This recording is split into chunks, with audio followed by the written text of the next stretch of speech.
welcome everyone to the Disrupting Wellbeing podcast. I am so excited today about the guests that we've got, just because of not only your career and your thoughts and opinions and all the things that we're going to discuss, but also because of your story.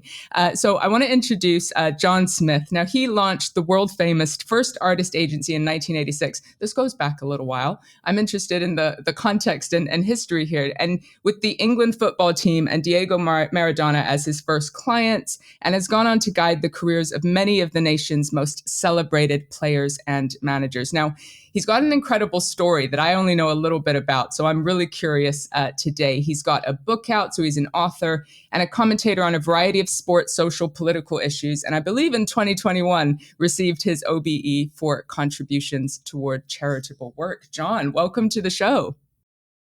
Good morning, and delighted to be here, especially after that introduction. Thank you very much. It's so good to have you here. I'd love to know, what are you working on at the moment? What kind of excites you and lights you up? Tell us a bit about what you're up to. Actually, if you look out the window, I'm at my home in Marbella, so I'm working on my suntan at the moment. But it's beautiful. No, I'm involved in. It's a kind of feast and famine thing, because I sold out a few years ago. And I get invited to consult or advise a number of sporting and entertainment franchises and occasionally governments. And I'm currently engaged in working with the most wonderful person called Stella Smith at a well-being company called Perks, Pirkx, if anyone wants to Google it. And it provides well-being support, help, for £49 a year, which I thought was remarkable in a time when, well, let me backtrack a bit. Some years ago, I was invited to join the board of Great Ormond Street Hospital in the research unit. This was the late 90s, early 2000s, and I remember there being, I think it was 62% of the monies that came in went on administration. And I remember looking around and seeing how wonderful this hospital was and the work that they did, and thinking 62% of this is going on clerical staff. We could be doing even better with more medical staff. And that number, I know, has increased sizably over the years. So for me, the NHS, and I've looked at this backwards and sideways over the years since my appointment ended in the early 2000s. And I have to say, I think the NHS is completely broken. There's no other organisation I know that is working off its original model, which in the NHS's case was 1946. A very old school model, yeah, for a modern age. I think, I don't understand that a diversity officer gets 110,000 a year in some cases, and nurses get £36,000 a year. I just don't understand that model. So I think, sadly, I love Perks because it offers people who can't afford private that little bit of support that, sadly, the NHS can't give them. If it was 62% going to admin in 2000 and plonk, it must be sizably more now. And so for me, I'm just doing a little bit, because I want to give back a little bit. But I'd love to see a brave Prime Minister who one day stands up and goes, we love it, but it's time. It's time to tear it up and redo the model of private and public medicine can work together. It seems to be offensive to the nation that you say anything bad about the NHS because it's wonderful. And at source, it really is wonderful.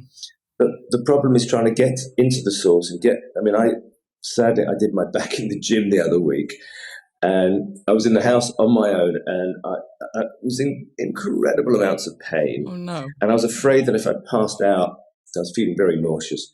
I was afraid if I passed out, then, it could be dangerous. So reluctantly, after 2 hours of lying in a fetal position on the floor, not being able to move, I decided to call an ambulance. And they were great when they got there, but it took them over 2 hours to get to me. Now, I wasn't a life and death, but they didn't know that really. I mean, I told the phone lady, that's not a good The expression, is it? dispatcher, The lady, the the call dispatcher, the center lady, person. the call center, yeah, the lady who answered the Yes. telephone. And she was lovely, and I told her, I said, it's not nice threatening that. And she said, well, no, because of your age, you are priority. Thank you. Priority at 2 hours worries me. Yeah. So, love the NHS, need it to be scrapped and started again. The problem is, in our wonderful democracy, governments only get 5 years at a throw. And this probably is a 10-year turnaround. And only people like President Xi in China get that kind of time. And of course, So you're talking about the physical health element, which of course is showing those waiting times and all of that. But we know now that the mental health element, as far as waiting times, is just much longer, and there's such high level of need. I mean, do you think that bit just needs to be kind of ripped up and restarted as well? I think everything is. I think mental well-being is a relatively new, right. Support structure. We're building a relatively new support structure around mental health, and it's sizable. We've all suffered it. I grew up in a time in the 50s, 60s, and 70s when people didn't know how to spell mental well-being. Right. I mean, it just didn't exist. No. You kind of get on with it, So, and I think there's a lot of people that use mental health. Probably a lot is the wrong expression. There's a few people who use mental health as an excuse, whereas there's a lot of people who I think need mental health support, and that should come in many forms of guises. I mean, I couldn't talk for 15 years. I had the world's worst stammer, and that produced all sorts of mental problems for me. What kind? What showed up for you? I didn't think I was worthy of any success in life because I couldn't communicate it. In those days, don't forget, the internet didn't exist, so communication was, in the words of the famous actor of my time, John Wayne, words are what we live by. So, and I couldn't articulate those words. Yeah. So I became a very different child than a lot of the people around me. And I remember one of my headmasters was telling me off for talking like that and didn't understand the mental scars that did to me. It's not my fault.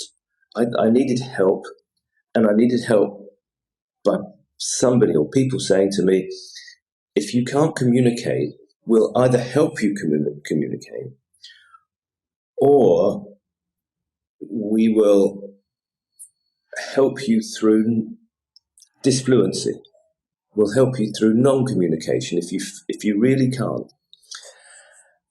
And this headmaster said to me, told me off one day, and he said, Smith, you got a certificate when you're born, you'll get one when you die, and you can't talk, you can't communicate, so you'll get nothing in between. Nice. Okay. And that was the support structure that I got. That'll boost your confidence. So, yeah, exactly. Scroll forward a few years later, and I'm now one of the patrons of something called Stammer, STAMMA, which is what used to be the British Stammering Association. And now there's help and there's support and there's mental well-being for people that can't communicate. And actually it gives you an ecosystem where you feel if this part of life here is really difficult, yeah, you got to face it. But there's a bit over here that is your well-being support place, which is lovely and warm and cozy. And that does, I think, so much for many people. If there's 100 people that stammer, and there's thousands and thousands and thousands more, but if there's 100 people that stammer, probably 80 of those get mental support, which gets them through to a better place. And I'm very proud of that. I'm just a very small part of it. But it's, perks and stammer are very core in my life at the moment. There's lots of fun things I do. I mean, I buy and sell football clubs. I do fun stuff like that. And I've got good access to the government, so I can shout and scream about how important sport is, and sport is there's so much here that I want to kind of go into. I mean, the one piece is just around, so your story as far as stammering and, you know, the lack of self-belief, I guess, because of that environment. And then the flip side, bring us up to today. We could say that your career is about communicating, right? So you're a social commentator. There's so many elements that you've done with teams and managers, and of course your charitable interests. And so just talk me through, like, what's the journey there? I'm always interested in the messy middle. Like, how does somebody go from the stammering kid with no self-belief into impacting lives in the way you have? Like, what are some of the key elements that our audience might be interested in? Okay, the key element Yes. for me. My dad found somebody on the island of Jersey in the back end of the 60s who said he had a miracle speech cure. His name was Bill Kerr. And it was very expensive in those. It cost, I think, 300 guineas, which is a guinea was a pound and a shilling. This is pre-decimalisation. Yeah. And it was a big lot of money for my dad to come up with. But he booked me on this course. It's a 2-week course. And if I tell you, you just won't believe what I'm going to tell you now. So there were 8 of us on the course, and none of us could talk. And I see a sitcom in my mind already. yeah, I can make fun of it now. I shouldn't do. I can make fun of it. It took us about 3 hours to say hello to each other. Sure. No, it was just Bill was physically 6 foot something, ex-army mate, with a very powerful personality, and he maintained that stammering was a fear of the back brain. So a bit like a horse on a course, gets to a fence, falls over it, is hesitant about going to that fence again. If it falls over again, it won't go to the fence again. So my brain had been wired in a way as a 2-year-old, apparently, where the speech is beginning to form in your head. Mine had gone off on a journey of its own somewhere for no particular reason. He said, I'm going to reverse the fear. I'm going to make you more afraid to stammer. Flip the fear. Then flip the fear. So I spent 2 weeks terrified of something else. No, he actually beat me up. What? He physically so every hit time me. You stammered? Yeah. We had to stand bolt up because he said stammerers are a bit meek, a bit mild, a bit afraid of society because they can't communicate. I want you to stand bolt upright. I want you to put the finger, your thumbs body behind language showing confidence. Yeah. I want you to nod your head to every syllable and purse your lips. So you can't, it's nearly impossible to stammer. So my name's Jonathan, not John. I could never say Athan. So I never got, people used to say, what's your name? And I'd go, John. And it could take minutes. And eventually I'd get John out. And they'd go, hi, John. But that's not my name. Okay. He had to say, I want you to say Jonathan. And he made me say it. And if I stammered on it, he'd hit me. Slap me around the back of my head. Punch me in the stomach. I mean, not lightly, but not life-threateningly. Sure. But enough to go, you don't want to be doing this, Smith. You don't want to be stammering. And he did it to every single person there. And there were 2 people in the class, was a father and son. Neither of them could talk. And he bullied the son in front of the father and the father in front of the son. I was cured in 3 days. Interesting. And we went back home. It was 7 a.m. to 7 p.m. We went back to this little place in Jersey afterwards where the guy who ran the little guest house was in partnership with him. And you had to talk like you did in front of Bill. And this young kid stammered when he ordered tomato soup. And the guy took the bowl of soup and poured it over his head. I mean, it was just. So I'm getting dramatic. The impact. Like I'm getting we all came away cured. And I don't know how you equate that to 2023, Petra. I know. I don't think that's what would work these days. But look, I'm an example of. And at the end of the treatment, this man hugged us all. He was crying. We were crying. He'd given us a life. And he made us call him every Sunday for a year just to engage. And he was lovely. I owe him everything. And yet, it's difficult to say that I love somebody who beat me up. But he gave me a life. I didn't have a life before that. And that's profound.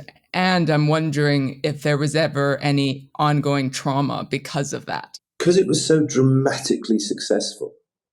You had to be on board, I guess. Yeah, my dad was with me for a while, and we had a day off during the 2 weeks, and we went into town in St. Helier, and I could absolutely never say P's and D's and hard consonants. Just couldn't do it.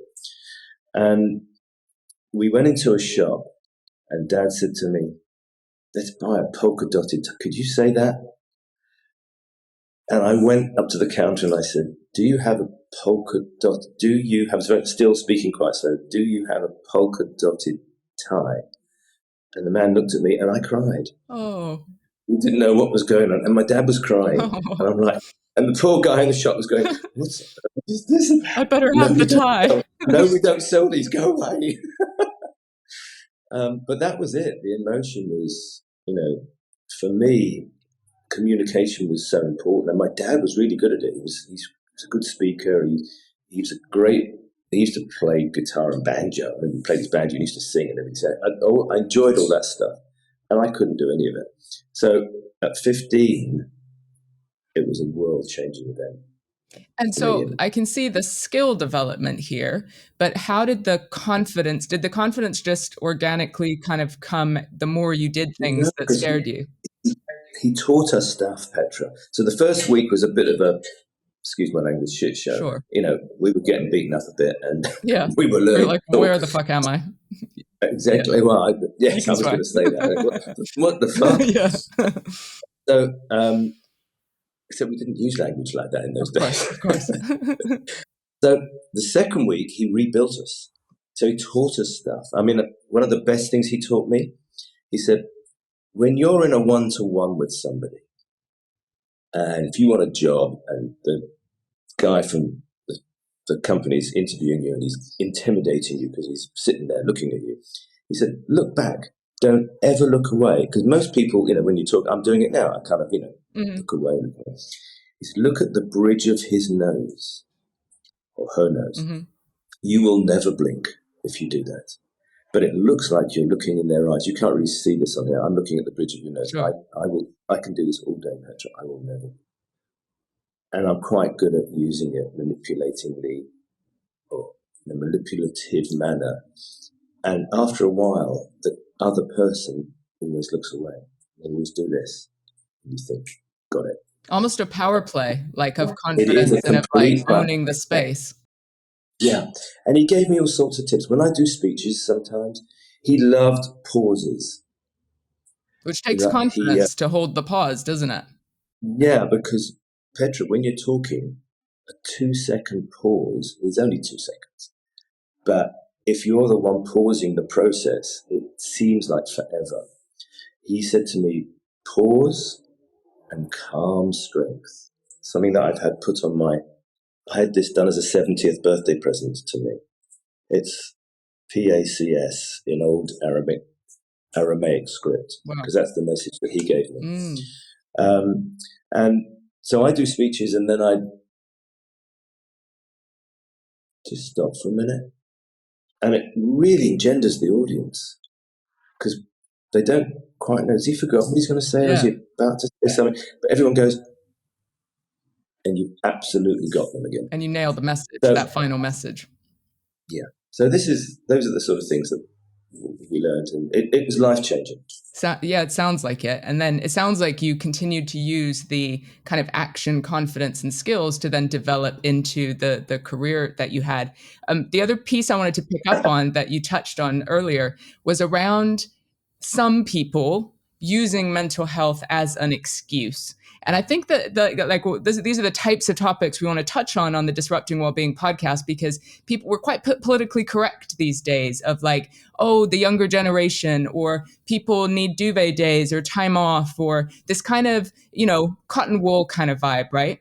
But at the same time, we know that social media, we know that young people are experiencing things at a much bigger kind of situation than we did when we were younger, right? So I'm just curious about your thoughts. Like, what do you think are some of the ways that maybe mental health is used as an excuse so that we can kind of be aware of them?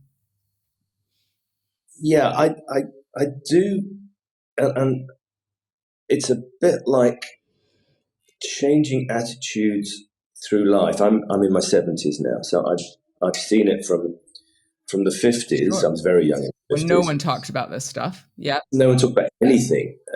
It was just pre-war as well. I mean, it was only Wow. 7 years from the end of the war. So there was a whole austerity. Life was completely different. And we'd won the war. So and we had to be strong and we had to be this, we had to be that. And then I had my stammer, which, sort of flew in the face of all of that. Right. So I've seen it through there, and I've come from that era. So I find mental health, and I've seen a lot of people struggle with their mental well-being over the years, in particular in sport. Right. Because this dictates everything in your body. You line up people at the 100-meter final on the Olympic Games, on the day of the Olympic Games final, those 8 men or 8 women in the 100 meters final, everyone is as fast as the other. I mean, take out Usain Bolt, he was an exception. Sure. But they've all been training the same amount and investing in their They're bodies. all with it. They're within that much of winning. A hair's breadth. Yeah. It's a millisecond. Yeah. All of them. But the guy or girl who honestly believes more than anything else that he or she is a winner, I am going to win. There's no decision here. I'm going to show how good I am. I'm going to win. Wins. And who can handle the pressure, right? So like on the day, right? So that it can keep that while the noise is around and the competition is next to you. I've always been, I actually ran for Great Britain as a kid. Okay. Because I couldn't talk. Right. My form of self-expression became sport. So that was your early interest in it. I was very quick. Yeah. I was very quick as a kid. I was running 100 yards, shows you how long it was before it went metric. Sure. I was running 9.8 seconds. That's 14. So I couldn't talk afterwards. I couldn't celebrate other than going, yay. But at least it gave me some self-respect. But I remember my coach saying at the time, a really tough old Scots guy, saying on training, do it again. That was shit. Do it again. And it nearly broke me up. Right. Because the physicality and my head were not in the same place. There was I struggling with speech on one side, feeling very weak and mild, and this side of me being physically not abused, encouraged, very thin line. I'm not sure I would use the word encouraged. I'd say pushed, maybe, to reach your potential, which has its benefits. Yeah. It was only after my treatment from Bill Kerr that I realized that actually there's a coordination between physical well-being and mental well-being. Right.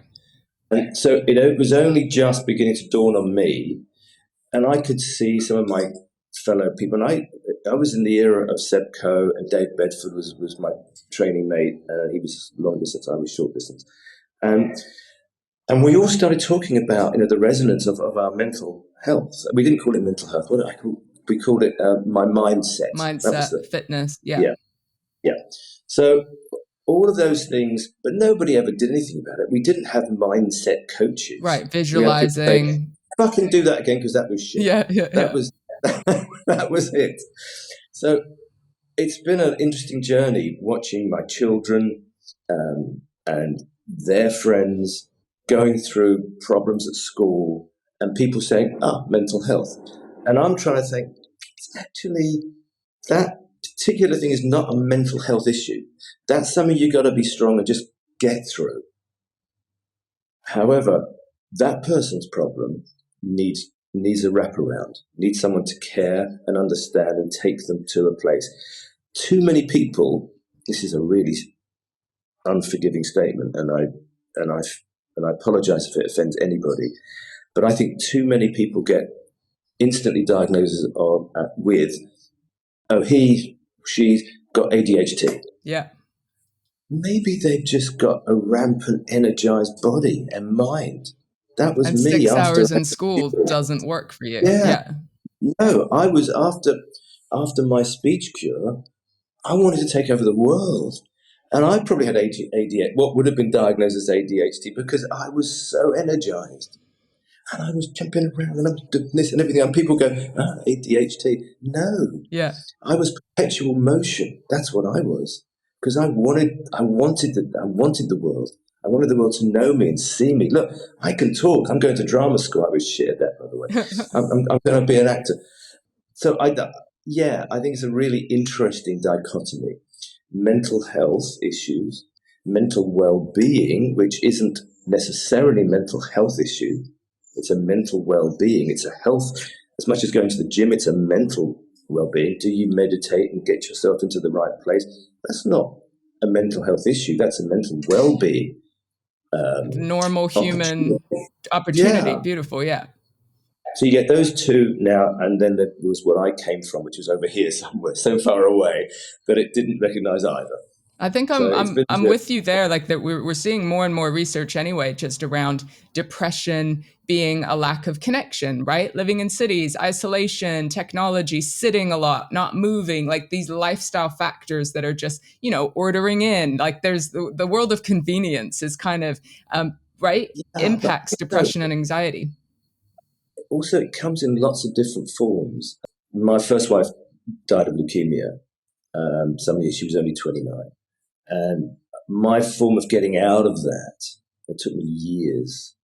Was in the bottom of a whiskey bottle. I went to live in LA, Yeah. and I didn't want to live particularly, but I did because I'd been still, energized by Bill Kerr 10 years previous.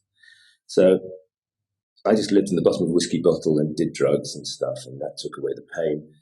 And then I came back and rebuilt my life and met my current wife, Janine, and that's all lovely. And then fast forward to 3 years ago, and Janine gets diagnosed with breast cancer. And I'm like, really? So by this time, I'd lost my mum and my dad, my first wife to cancer, and now my fourth episode. So I found that for the very first time, bear in mind, this was particularly strong over the incidents I've told you about. I've been built up.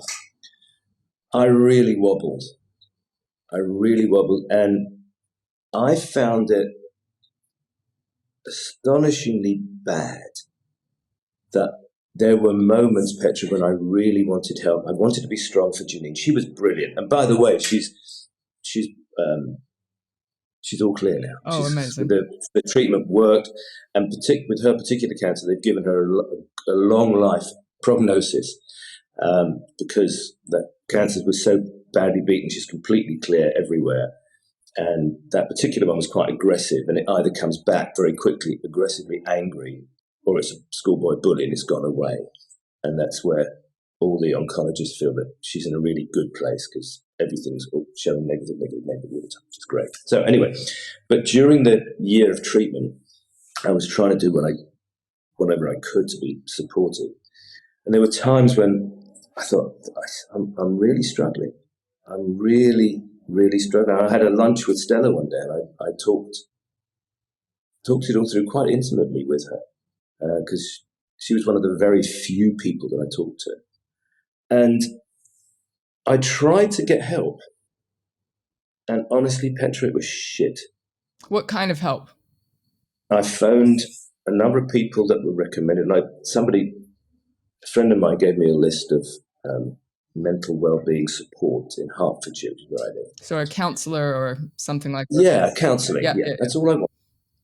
Just wanted help about me, what happens next, and how, because I was always trying to be very strong for the kids, and mum's going to be fine, and anyway, all of that stuff. So, and the kids were great, by the way. They were really supportive of us both, and not one of those helped. First of all, I phoned about 10 of them. None of them could see me. They were booked up for like a year. Well, that's really And this helpful. was private help. Is that right? This was private help. Yeah, £60 an hour, £70 an hour, whatever it was. Yeah. Couldn't get any help. And then I did find two. One was lovely and sweet and asked me to talk to her. And I talked for the first hour and I didn't get anything back. And I made another appointment the following week and I talked to her again. And I said, halfway through, I said, look, okay, I've talked to you now for like an hour and a half. I normally get paid quite highly for doing that. But I'm paying you and I'm getting nothing back. I need the tools of the guidance of it. And she said, no, this is all about talking it out. Talking it out. And I thought, this is a waste of frigging time. So I gave up on her. And the other one was just obnoxious. It was like, that's your life pattern, and you have to come to terms with it and come and talk to me, and and yes, you should meditate more. You should do that. And I just thought, this is just crap. So I have a very jaundiced view of mental health support. What do you think? I know it's out there. What do you think you were looking for, if you don't mind me asking? I think I was looking for something like a kind Bill Kerr, someone who was aggressive, not aggressive, but straight, gave me strength, but also put their arm around me. And I wanted a shoulder to cry on for a moment because I wouldn't shed a tear in front of anyone else. I wanted somebody who understood, perhaps had been in that position, and could say, when you get these moments, here's what you should do. I still don't know what I should do. Nobody ever told me what I should do. I found out myself. And as the results for Janine got better and better, my whole spirit got warmer and warmer again, as opposed to being ice cold and scared. So yeah, I'm disappointed that the system couldn't help. It may just be me. Maybe I'm just awkward. But, it is. Well, let me. So it isn't just you. I think many people report that kind of challenge, right? And it's not knowing how to navigate the mental health system. I think that's a very good expression. How do you navigate the mental health system? And sadly, I can't comment on that. Maybe you can talk to me and tell me the way of doing it. But we talk about it a lot. But I don't know how good the system is. Well, I think there's so many varied types of counseling. So it sounds like what you had was person-centered at first, which was like that listening and just, allowing you to do the work essentially with a witness. The other one sounds a bit more psychotherapeutic. So looking at past patterns and, what you may have needed was a grief specialist or a solution-focused therapy, but nobody knows what to ask for, right? Or to kind of go, are you solution focused? Like, are you going to help me with skills and guidance? Or are you just going to listen? Like, those are the questions to kind of navigate. I would have liked you in my world at that time. So somebody who I could call and say, Petra, where do I go? What do I do? Because as someone who was looking for mental health support, and I'm not one that normally does. So it would have been a big deal for you to even pick up the phone. Correct. But it was an extraordinary set of circumstances. And I really wanted to, but I guess I'm no different from a lot of people looking for help. I was looking for help. What's your... But the system wasn't there. I needed putting you on a platform. I needed a Petra to guide me through. And I didn't have that and couldn't find you. Where were you when I needed you? But I know you weren't around, or I didn't know you, but so that's the thing that worries me about the system. If I've got a young person in my life and I would like to advise them, where do I tell them to go? Well, I put their arm around them and say, I've been there, buddy. I know how you feel. Here's a few thoughts. But where's the professional? Where's the guide? Where's the route map? So I would advise people to take more agency over their mental health. And there's people we can learn from. So it's that resilience piece. Like, how do we take responsibility for our lifestyle and the things that are in our control? As well as when you're calling up counselors, asking some of these questions to try and navigate what to expect.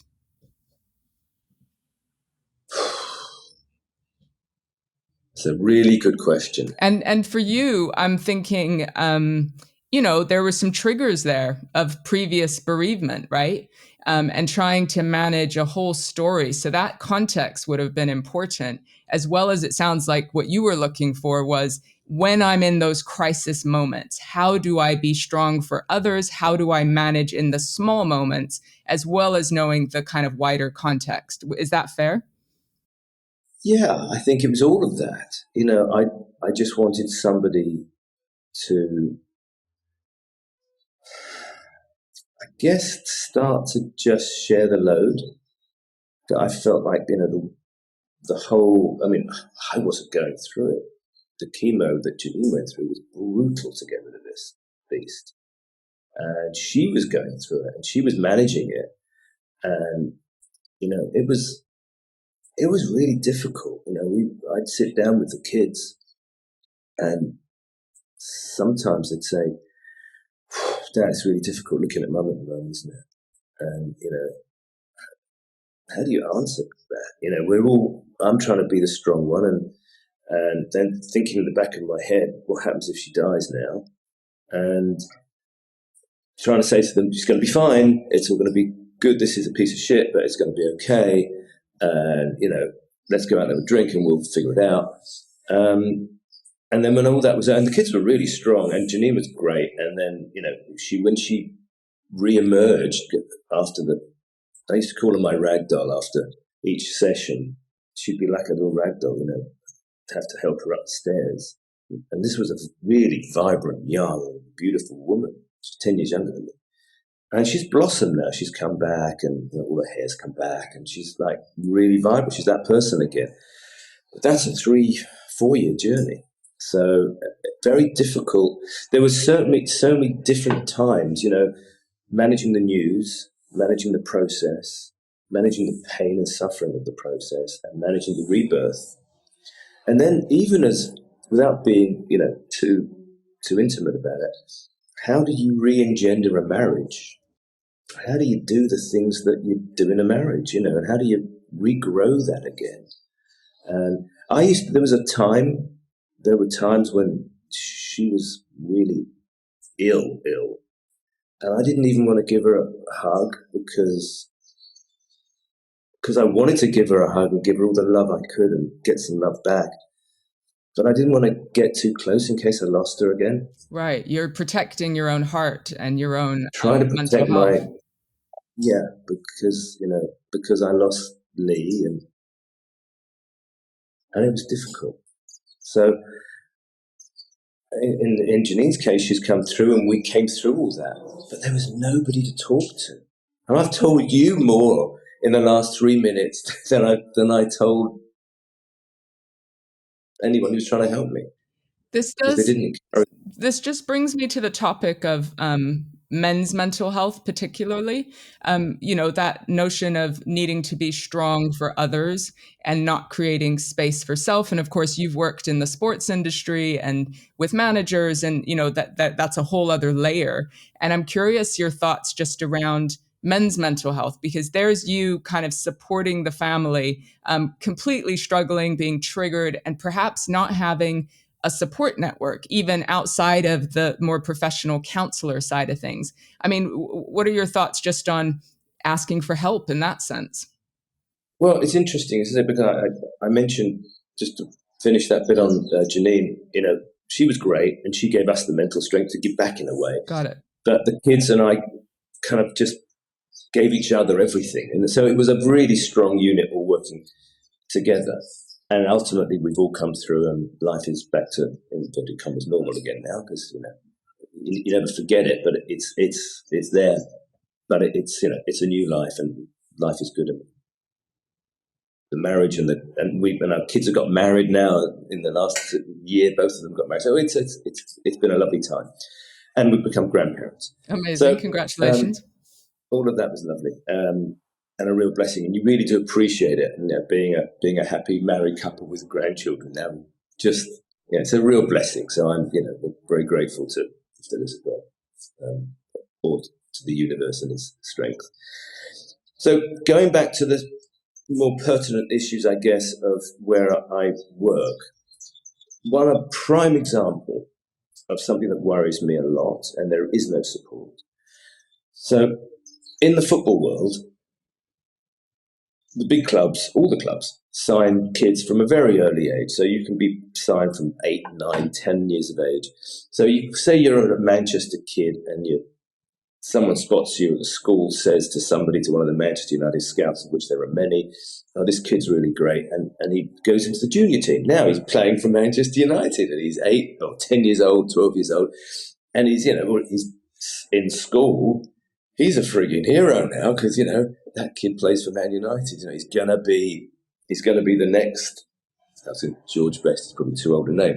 I was going to say Ryan Giggs. No, that's probably not the best one. But anyway, he's going to be a big superstar, and your persona is built up in school, and it's wonderful, and everything else. Then they cut at ages 14, 16. So he gets to 14, and Man United say, no, it's been great. You're a lovely kid, but no thanks, not for us.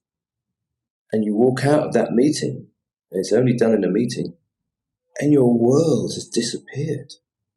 At 14, 15, God, you come into terms with your own sexuality in that period of your life, your own puberty, your own. It's huge. It's absolutely massive. And there is no mental health support. You go home and you say to mum and dad, I'm really sorry, but I've been blown out. Is that even now that there just wouldn't be anything? Even now, there's nothing there. And that's damaging forever. You've got to be strong mentally to come through that. And, so there's much in sporting life. Fast forward to, now a 19-year-old player. And you're getting to be a big star. You're in the first team, performing really well. You get a critical injury. And you're never quite the same player again.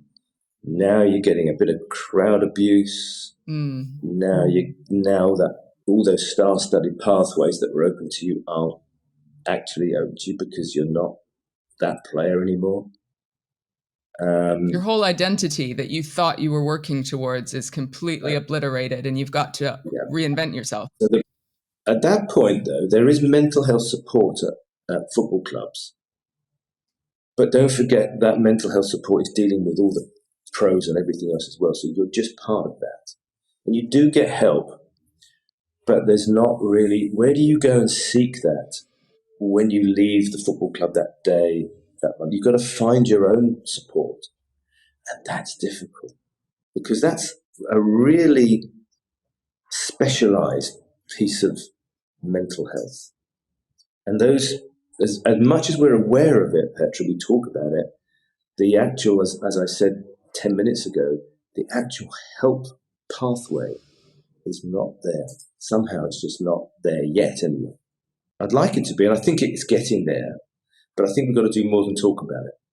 And I think, like we said, people are looking for a little bit more challenge and education. And I think this kind of sitting back approach to be like, just tell me your troubles and, we'll sit here for a minute and feel comforted, is we're moving past that. And for me, it's about personal responsibility. Like when I was in a complete victim mindset off the back of being raised in a cult, depression, addiction, I needed someone to say, it's possible to build a different life. It's possible for you to create change. And so it was when I took responsibility and didn't stop blaming, like I didn't go to school as a kid, I didn't have the right cards, like all the different traumas and things that had happened. That's when my life started to change, when I took radical responsibility for it. So I would like to see more therapists and coaches challenging what is in your control, what is behavior change, and here's some science around mental health, around depression, anxiety. Burnout is the big buzzword at the moment. Like, what are the lifestyle and mindset shifts that would enable you to live a much better life, right? So that's the challenge that I think I'd like to more people to know about when it comes to the mental health space. You kind of summed it all up very well, because it's a bit going way back to the early part of the conversation. This lady that I did see, she said, well, this is what my consultation is all about. It's all about listening and being there for you. And I'm thinking, oh, really? It's a bit like somebody giving me a prescription with paracetamol. The pain goes beyond that. So I think what you've just summed up is really accurate. We've recognized it over the last 10 years, which is great. Now we've got to manufacture the real support and not just, I get it. I understand it. Poor you, but you'll be all right. The sun will shine, and book a nice holiday. Yeah. And, take a break. Take a break. Yeah. No, I want someone to get into my head and say, okay, you're injured. You're not going to be that person anymore. Difficult to come to terms with.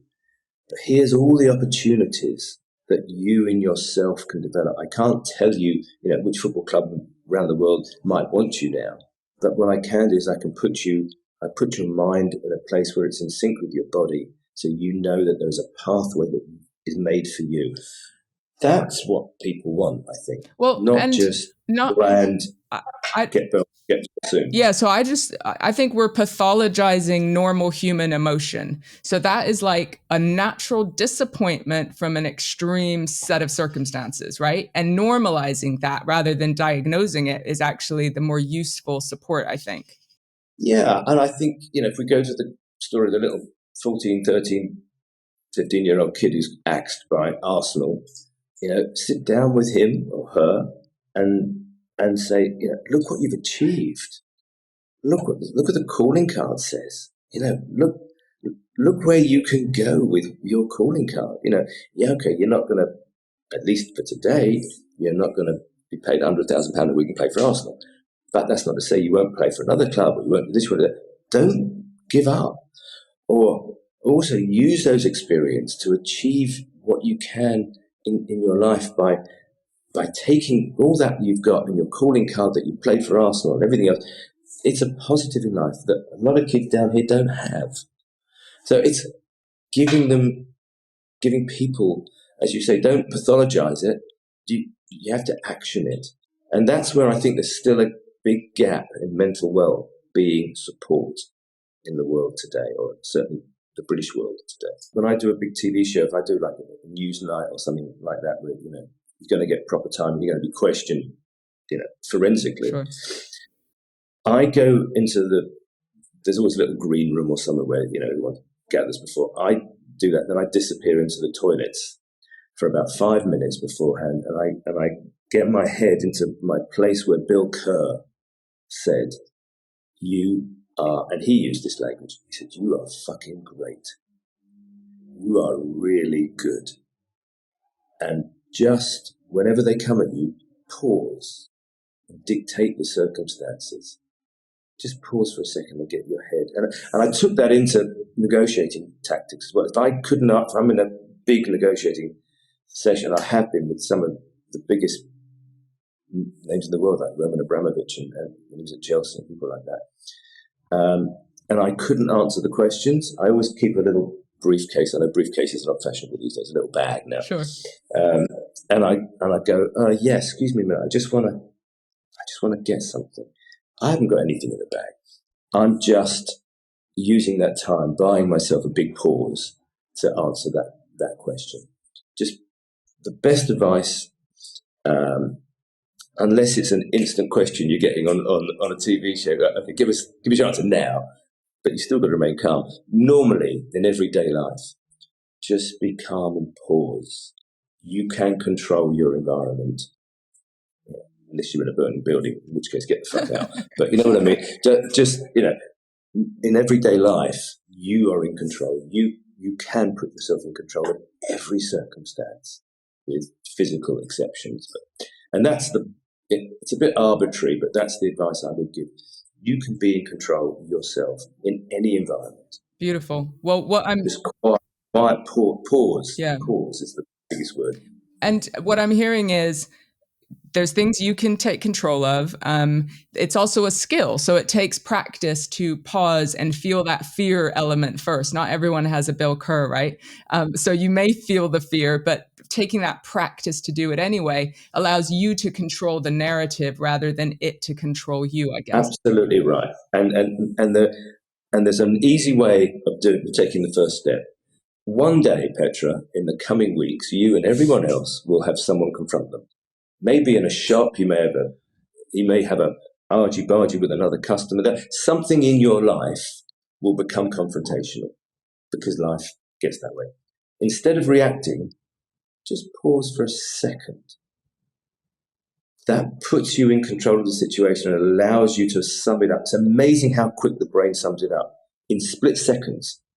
So that second or second and a half, 2 seconds, normally puts you in control.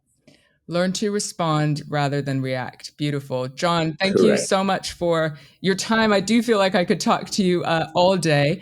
Where can people find you if they want to get you speaking for them or getting involved with what they're up to? Yeah, I've got a website called jonsmith.co. Jonsmith.co, and it's Jon, right? Rather than, yep, perfect. Jon, and very happy to answer anyone's thoughts, questions on Jon, Jon, at JS, which is Jon Smith, Jon at jsconsulting.london. Amazing. Jon, thank you so much for your time. It's been a pleasure having you. Thank you so much. Thank you so much.